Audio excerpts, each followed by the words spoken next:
Good afternoon. I'm Alan Unell, and this series of videos is Healthcare Reform Advocacy, where we address problems in the healthcare system and take actions to make them better for all of us. Today we're going to talk about tax-exempt hospitals. Now, we the people give businesses a huge break when we allow them to be tax-exempt. We make sure that there's no federal or state or local corporate income taxes because they're involved in doing good for the public, and we want to encourage that. Now, the IRS has special rules regarding public good for hospitals, and in the description section below, there'll be a link to today's Healthcare Advocacy Newsletter that will contain a link within it to the IRS rules regarding hospitals, 501c3 rules. In fact, all the links will be down there. Unfortunately, those IRS rules and most of the state rules on tax exemption are vague with respect to hospitals, and they allow the hospital to decide what public good really means. Some hospitals, some tax-exempt hospitals, have large advertising campaigns to bring people in, and sometimes in those ads they include something about public health. Get a flu vaccine, get a COVID vaccine, and they take those ads and that ad budget and they put that over in the charitable column instead of being in the advertising column. That's not quite fair because a lot of tax-exempt hospitals sell the debt of patients unable to pay their bills to collection agencies. Isn't that fun? And many of those patients wind up in bankruptcy. Now, I don't know about you, but in my mind, treating people unable to pay constitutes the greatest good a hospital could possibly do.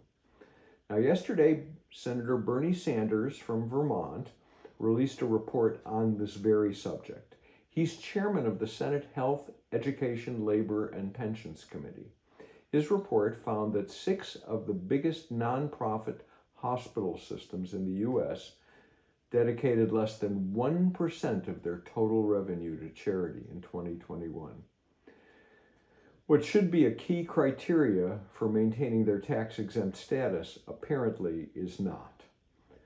One study mentioned in the report found that in 2017, tax-exempt hospitals billed patients $2.7 billion, and those patients, all of them, should have been eligible for charity care. Not fair. Hospitals often make it hard to figure out how to access charity care that they're supposed to be offering. There's a reference, of course, to that study in the link below. I'll also include a chart that lists 16 of the biggest hospital systems and how much of their revenue they provide to charity and what their revenue is and how much they pay their CEOs, because I found this to be appalling. One of the biggest ones, Common Spirit Health Hospitals, spent about 1.52% of their revenue on charity care to patients, and yet they found enough money to pay $32 million to their CEO. New York Presbyterian spent 0.695%, less than 0.7% of their revenue on charity care, but they found it in their good hearts to pay $11 million for their CEO.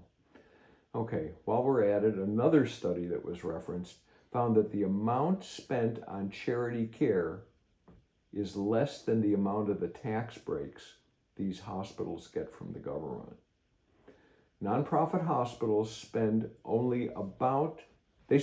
approximately $16 billion on charity care in 2020. That's about 57% of the value of the tax breaks they got in that same period in 2020. There are a little more than 6,000 hospitals in the U.S., and just about 3,000 of them are nonprofit and tax exempt, and yet they make 44% of their profit, because every one of them makes a profit, or almost every one of them. 44% of their profit comes from their tax exemption, from their tax breaks. This is a scam. We are just paying them money to be in business, to pay their CEOs millions and millions of dollars, and to not pay for charity care for the people that need it. Now, Senator Sanders was not alone in this. The General Accounting Office has been writing reports on this for quite a while, and they find this behavior to be particularly shameful. And they address the same thing. They say that there's too much wiggle room in the IRS rules, so they've got to tighten that up. And they had some recommendations on additional reporting they'd like hospitals to do, but what we need is more than that. We need to tighten up what it means to be tax exempt for federal exemption. And so the action that we should take is fairly simple. I am sure with all that's going on in Congress, our representatives are overwhelmed and are not paying attention to this. So let's educate them about it. Let's let them know that we want them to implement firm IRS regulations about how much charitable health care has to be offered to maintain this tax-exempt status, which is half of their profit. Okay, let's pick a good number, a tithe. That's a nice charitable word. 10% sounds fair. They should make sure that hospitals also make it easy to apply for charitable care and not hide that information. And they should be precluded from being involved in aggressive bill collection activities. Some of them are. Okay, so let's review. 10% of the money of the revenue goes to pay for charity health care. Make it easy to find out how to get to apply for charity health care. Let them know. So here's how you do it. You can call them or email them. There's a link in the newsletter, or on your cell phone, you can use ResistBot by texting to 50409 and then type in sign, S-I-G-N, PSTWKL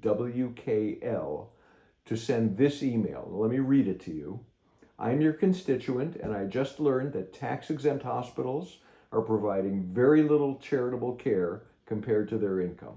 6 of the top 16 tax-exempt hospitals provide less than 1%.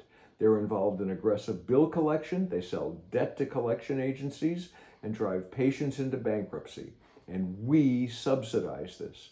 Moreover, the charitable care they provide is vastly outweighed by the tax benefit they receive.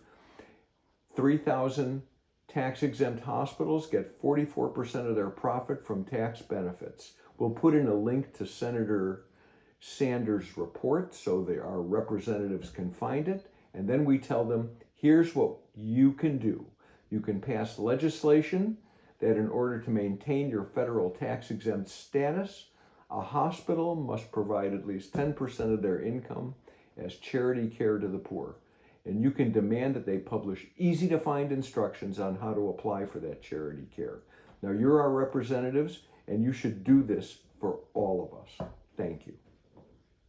Oh, make sure, like, share, subscribe. You can subscribe to Healthcare Advocacy's daily newsletter, also in the link below. Have a good evening.